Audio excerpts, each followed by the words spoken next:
ನಮಸ್ಕಾರ. ಟ್ರೇಡಿಂಗ್ ಮಾಡುವಾಗ ಒಂದು ತಪ್ಪು ಸಾಮಾನ್ಯವಾಗಿ ಎಲ್ಲರೂ ಮಾಡ್ತಾರೆ. ನೋಡಕ್ಕೆ ಅದು ಸರಿ ಅನ್ಸಿದ್ರೂ ನಮ್ಮನ್ನ ಒಂದು ದೊಡ್ಡ ನಷ್ಟದ ಬಲೆಗೆ ಬೀಳಿಸಬಹುದು. ಅದನ್ನೇ ಆವರೇಜಿಂಗ್ ಟ್ರ್ಯಾಪ್ ಅಂತ ಕರೆಯೋದು. ಬನ್ನಿ, ಈ ಬಲೆಯಿಂದ ಹೇಗೆ ಪಾರಾಗೋದು ಅಂತ ಇವತ್ತು ನೋಡೋಣ. ಒಂದು ಸನ್ನಿವೇಶವನ್ನ ಕಲ್ಪಿಸ್ಕೊಳ್ಳೋಣ. ಒಂದು ಟ್ರೇಡ್ ತಗೊಂಡಿದ್ದೀವಿ, ಆದ್ರೆ ಅದು ನಾವು ಅಂದ್ಕೊಂಡ ಹಾಗೆ ಹೋಗ್ತಾ ಇಲ್ಲ, ನಷ್ಟ ಆಗ್ತಾ ಇದೆ. ಈ ಸಮಯದಲ್ಲಿ ಮುಂದೇನ್ ಮಾಡೋದು? ಇದು ಬಹುತೇಕ ಎಲ್ಲ ಟ್ರೇಡರ್ಗಳಿಗೂ ಕಾಡೋ ಒಂದು ಪ್ರಶ್ನೆ. ಆ್ಯಂಡ್ ಇಲ್ಲೇ ತುಂಬಾ ಜನ ತಪ್ಪು ನಿರ್ಧಾರ ತಗೊಳ್ತಾರೆ. ಸರಿ, ಈ ಸಮಸ್ಯೆಗೆ ತುಂಬಾ ಜನ ಕಂಡುಕೊಳ್ಳೋ ಒಂದು ಪರಿಹಾರ ಅಂದ್ರೆ ಆವ್ರೇಜಿಂಗ್. ಅಂದ್ರೆ ನಷ್ಟದಲ್ಲಿ ಹೋಗ್ತಿರೋ ಅದೇ ಸ್ಟಾಕನ್ನ ಇನ್ನೂ ಸ್ವಲ್ಪ ಜಾಸ್ತಿ ಕೊಂಡ್ಕೊಳ್ಳೋದು. ಯಾಕಂದ್ರೆ ಹೀಗ್ ಮಾಡಿದ್ರೆ ಸರಾಸರಿ ಖರೀದಿ ಬೆಲೆ ಕಡಿಮೆ ಆಗುತ್ತೆ ಅಲ್ವಾ? ನೋಡೋಕೆ ಇದು ತುಂಬಾನೇ ಲಾಜಿಕಲ್ ಆಗಿ ಕಾಣುತ್ತೆ. ಹಾಗಾದ್ರೆ ಈ ಆವರೇಜಿಂಗ್ ಮಾಡೋದ್ರ ಹಿಂದಿನ ಉದ್ದೇಶವಾದ್ರೂ ಏನು? ಮೇಲ್ನೋಟಕ್ಕೆ ಇದೊಂದು ಲಾಸಿಂಗ್ ಟ್ರೇಡನ್ನ ಸರಿಪಡಿಸೋದಕ್ಕಿರೋ ಒಂದು ಸೂಪರ್ ಟೆಕ್ನಿಕ್ ತರ ಕಾಣುತ್ತೆ. ಬನ್ನಿ, ಇದರ ಹಿಂದಿನ ಗುರಿಗಳೇನು ಅಂತ ನೋಡೋಣ. ಯಾಕೆ ಹೀಗೆ ಮಾಡ್ತಾರೆ ಅಂದ್ರೆ ಅದಕ್ಕೆ 3 ಮುಖ್ಯ ಕಾರಣಗಳಿವೆ. ಮೊದಲನೇದು, ಸರಾಸರಿ ಖರೀದಿ ಬೆಲೆಯನ್ನ ಅಂದ್ರೆ ಆವ್ರೇಜ್ ಕಾಸ್ಟನ್ನ ಕಡಿಮೆ ಮಾಡೋದು. ಎರಡನೇದು, ಬೆಲೆ ಸ್ವಲ್ಪ ಮೇಲೆ ಬಂದ್ರೂ ಸಾಕು, ಲಾಭ ಮಾಡ್ಕೊಳ್ಳೋ ಸಾಧ್ಯತೆ ಜಾಸ್ತಿ ಆಗತ್ತೆ.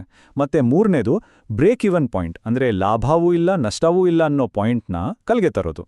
ಇದೆಲ್ಲ ಕೇಳೋಕೆ ತುಂಬಾನೇ ಸ್ಮಾರ್ಟ್ ಮೂವ್ ಅನ್ಸುತ್ತೆ ಅಲ್ವಾ?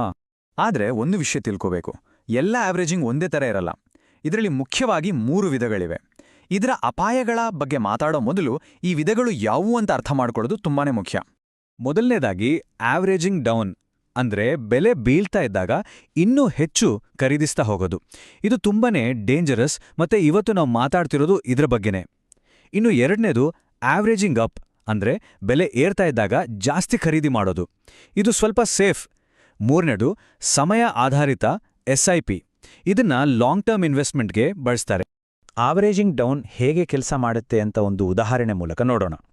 ಈಗ 100 ಷೇರುಗಳನ್ನ ₹100 ತಗೊಂಡಿದ್ದೀವಿ ಅಂತ ಇಟ್ಕೊಳ್ಳಿ. ಈಗ ಷೇರಿನ ಬೆಲೆ ₹80 ಬಿತ್ತು. ಆಗ ಮತ್ತೆ 100 ಷೇರುಗಳನ್ನ ₹80 ಖರೀದಿ ಮಾಡ್ತೀವಿ. ಆಗ ಏನಾಗುತ್ತೆ ಅಂದ್ರೆ ನಮ್ಮತ್ರ ಈಗ 200 ಷೇರುಗಳಿವೆ, ಆದರೆ ನಮ್ಮ ಸರಾಸರಿ ಖರೀದಿ ಬೆಲೆ ₹90 ಆಗಿರುತ್ತೆ. ಅಂದ್ರೆ ಈಗ ಷೇರಿನ ಬೆಲೆ ₹90 ಬಂದ್ರೆ ಸಾಕು, ನಾವು ನಷ್ಟ ಇಲ್ಲದೆ ಆಚೆ ಬರ್ಬಹುದು. ಇಲ್ಲಿವರೆಗೂ ಎಲ್ಲವೂ ಸರಿಯಿದೆ, ಸ್ಮಾರ್ಟ್ ಆಗಿದೆ ಅಂತ ಅನ್ಸ್ಬೋದು. ಆದರೆ ಇಲ್ಲೇ ಇರೋದು ನಿಜವಾದ ಬಲೆ. ಈ ಪರಿಹಾರ ಅಂತ ಅನ್ಕೊಂಡಿರೋದೆ ಹೇಗೆ ಒಂದು ದೊಡ್ಡ ಅನಾಹುತಕ್ಕೆ ಕಾರಣ ಆಗ್ಬೋದು ಅಂತ ಈಗ ನೋಡೋಣ. ಇದರ ಅತಿ ದೊಡ್ಡ ಅಪಾಯ ಏನಂದ್ರೆ ಇದು ಒಂದು ಸಣ್ಣ ಕಂಟ್ರೋಲ್ ಮಾಡಬಹುದಾದ ನಷ್ಟವನ್ನ ಒಂದು ದೊಡ್ಡ ಕೈಮೀರಿ ಹೋಗುವಂಥ ನಷ್ಟವಾಗಿ ಬದಲಾಯಿಸ್ಬಿಡುತ್ತೆ. ಇದು ರಿಸ್ಕ್ ಮ್ಯಾನೇಜ್ಮೆಂಟ್ನ ಮೂಲ ನಿಯಮಕ್ಕೆ ಪೂರ್ತಿ ವಿರುದ್ಧ. ಇಲ್ಲಿ ಒಂದು ಪ್ರಮುಖವಾದ ಮಾತನ್ನ ನೆನ್ಪಿಟ್ಕೊಳ್ಬೇಕು. ಭರವಸೆ ಅನ್ನೋದು ಒಂದು ಟ್ರೇಡಿಂಗ್ ಸ್ಟ್ರಾಟಜಿ ಅಲ್ಲ. ಯಾಕಂದ್ರೆ ಹೆಚ್ಚಿನ ಬಾರಿ ಆವ್ರೇಜಿಂಗ್ ಮಾಡೋದು ಯಾವುದೋ ಒಂದು ಅನಾಲಿಸಿಸ್ ಮೇಲೆ ಅಲ್ಲ, ಬದಲಾಗಿ ಬೆಲೆ ವಾಪಸ್ ಬಂದೇ ಬರುತ್ತೆ ಅನ್ನೋ ಒಂದು ಭಾವನಾತ್ಮಕ ಭರವಸೆಯ ಮೇಲೆ. ಎರಡನೇ ದೊಡ್ಡ ಸಮಸ್ಯೆ ಅಂದ್ರೆ ಹೀಗೆ ನಷ್ಟದಲ್ಲಿರೋ ಟ್ರೇಡ್ಗೆನೆ ಮತ್ತೆ ಮತ್ತೆ ದುಡ್ಡು ಹಾಕೋದ್ರಿಂದ ನಮ್ಮ ಕ್ಯಾಪಿಟಲ್ ಅಂದ್ರೆ ಬಂಡವಾಳ ಅಲ್ಲೇ ಬ್ಲಾಕ್ ಆಗ್ಬಿಡುತ್ತೆ. ಅದೇ ಸಮಯದಲ್ಲಿ ಮಾರ್ಕೆಟ್ನಲ್ಲಿ ಸಿಗೋ ಬೇರೆ ಒಳ್ಳೆ ಅವಕಾಶಗಳೆಲ್ಲ ಕೈತಪ್ಪಿ ಹೋಗುತ್ತೆ. ಇದು ತುಂಬಾನೇ ದೊಡ್ಡ ಆಪರ್ಚುನಿಟಿ ಕಾಸ್ಟ್. ಹೀಗೆ ನಷ್ಟ ಜಾಸ್ತಿ ಆಗ್ತಾ ಹೋದ ಹಾಗೆ ಪೊಸಿಷನ್ ಸೈಜ್ ಕೂಡ ದೊಡ್ಡದಾದ ಹಾಗೆ ಟೆನ್ಷನ್, ಭಯ, ಆತಂಕ ಎಲ್ಲ ಶುರುವಾಗುತ್ತೆ.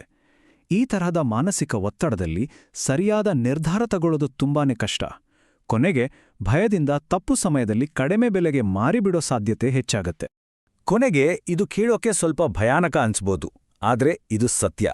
ಅದೆಷ್ಟೋ ಟ್ರೇಡಿಂಗ್ ಅಕೌಂಟ್ಗಳು ಖಾಲಿಯಾಗೋಕೆ ಕಾರಣ ಇದೇ ರೀತಿ ಅತಿಯಾಗಿ ಆವ್ರೇಜ್ ಮಾಡಿದ ಒಂದೇ ಒಂದು ತಪ್ಪು ಟ್ರೇಡ್. ಇದು ಇಡೀ ಬಂಡವಾಳವನ್ನೇ ನಾಶ ಮಾಡಿಬಿಡಬಹುದು. ಹಾಗಾದ್ರೆ ಈ ಆವ್ರೇಜಿಂಗ್ ಡೌನ್ ಅನ್ನ ಎಲ್ಲೆಲ್ಲಿ ಖಂಡಿತವಾಗಿಯೂ ಮಾಡ್ಲೇಬಾರ್ದು? ಮೊದಲನೇದಾಗಿ ಇಂಟ್ರಾಡೇ ಮತ್ತು ಆಪ್ಷನ್ಸ್ ಟ್ರೇಡಿಂಗ್ ಅಲ್ಲಿ, ಯಾಕಂದ್ರೆ ಅಲ್ಲಿ ಸಮಯದ ಮಿತಿ ಇರುತ್ತೆ. ಎರಡನೇದು ಯಾವುದೋ ನ್ಯೂಸ್ ಬಂದಾಗ ಮಾಡೋ ಟ್ರೇಡ್ಗಳಲ್ಲಿ. ಮೂರನೇದು ಒಂದು ಸ್ಟಾಕ್ ಸ್ಟ್ರಾಂಗ್ ಡೌನ್ ಟ್ರೆಂಡ್ನಲ್ಲಿದ್ದಾಗ ಅದಕ್ಕೆ ವಿರುದ್ಧವಾಗಿ ಮತ್ತು ಮುಖ್ಯವಾಗಿ ಯಾವುದೇ ಪ್ಲಾನ್ ಇಲ್ದೆ ಆವರೇಜ್ ಮಾಡೋದು ತುಂಬಾನೇ ಅಪಾಯಕಾರಿ. ಸರಿ, ಹಾಗಾದ್ರೆ ಹೀಗೆ ಮಾಡೋದು ತಪ್ಪಾದ್ರೆ ಸರಿಯಾದ ದಾರಿ ಯಾವುದು? ಪ್ರೊಫೆಷನಲ್ ಟ್ರೇಡರ್ಸ್ ಏನ್ ಮಾಡ್ತಾರೆ? ಬರೀ ಎಚ್ಚರಿಕೆ ಮಾತುಗಳು ಸಾಲದು. ಈಗ ಒಂದು ಸ್ಪಷ್ಟವಾದ ಸರಿಯಾದ ಪರ್ಯಾಯ ಮಾರ್ಗವನ್ನ ನೋಡೋಣ. ಇವೆರಡರ ನಡುವಿನ ವ್ಯತ್ಯಾಸ ನೋಡಿದ್ರೆ ಎಲ್ಲವೂ ಸ್ಪಷ್ಟವಾಗುತ್ತೆ. ನೋಡಿ, ಆವರೇಜಿಂಗ್ ಮಾಡೋದ್ರಿಂದ ರಿಸ್ಕ್ ಜಾಸ್ತಿ ಆಗುತ್ತೆ, ಆದರೆ ಸ್ಟಾಪ್ ಲಾಸ್ ರಿಸ್ಕನ್ನ ಕಂಟ್ರೋಲ್ನಲ್ಲಿ ಇಡುತ್ತೆ. ಆವರೇಜಿಂಗ್ ಭಾವನಾತ್ಮಕ ಒತ್ತಡವನ್ನ ಹೆಚ್ಚಿಸಿದ್ರೆ ಸ್ಟಾಪ್ ಲಾಸ್ ಅದನ್ನ ಕಡಿಮೆ ಮಾಡುತ್ತೆ. ಆವ್ರೇಜಿಂಗಿಂದ ಬಂಡವಾಳ ಬ್ಲಾಕ್ ಆದ್ರೆ ಸ್ಟಾಪ್ ಲಾಸ್ ಅದನ್ನ ಫ್ರೀಯಾಗಿಡುತ್ತೆ. ಇದೇ ಕಾರಣಕ್ಕೆ ಪ್ರೊಫೆಷನಲ್ಸ್ ಅಪರೂಪಕ್ಕೊಮ್ಮೆ ಆವ್ರೇಜ್ ಮಾಡಿದ್ರೂ ಸ್ಟಾಪ್ ಲಾಸ್ ಅನ್ನ ಯಾವಾಗಲೂ ಬಳಸ್ತಾರೆ. ಹಾಗಾದ್ರೆ ಉತ್ತಮ ವಿಧಾನಗಳು ಯಾವುವು? ಮೊದಲನೇದಾಗಿ ಮತ್ತು ಅತೀ ಮುಖ್ಯವಾಗಿ, ಪ್ರತಿಯೊಂದು ಟ್ರೇಡ್ಗೂ ಸ್ಟಾಪ್ ಲಾಸ್ ಇಟ್ಟು ನಮ್ಮ ಗರಿಷ್ಠ ನಷ್ಟ ಎಷ್ಟು ಅಂತ ಮೊದಲೇ ಫಿಕ್ಸ್ ಮಾಡ್ಕೊಡೋದು.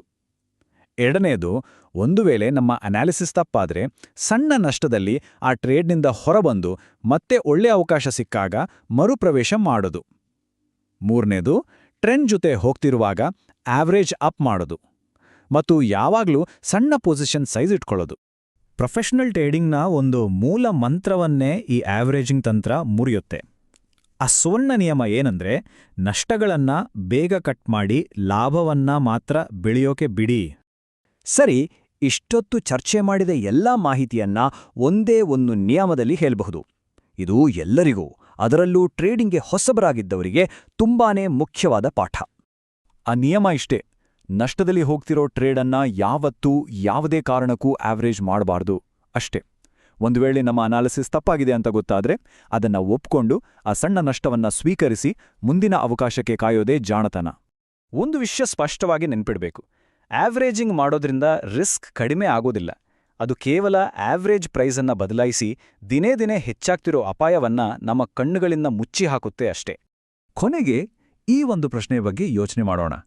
ಷೇರು ಮಾರುಕಟ್ಟೆ ಪ್ರತಿದಿನ ಪ್ರತಿ ಗಂಟೆ ಅಸಂಖ್ಯಾತ ಅವಕಾಶಗಳನ್ನು ಕೊಡ್ತಾನೆ ಇರುತ್ತೆ.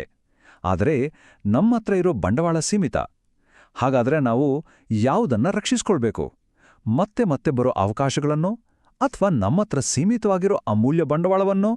ನಿರ್ಧಾರ ನಮ್ಮದಾಗಿರುತ್ತೆ.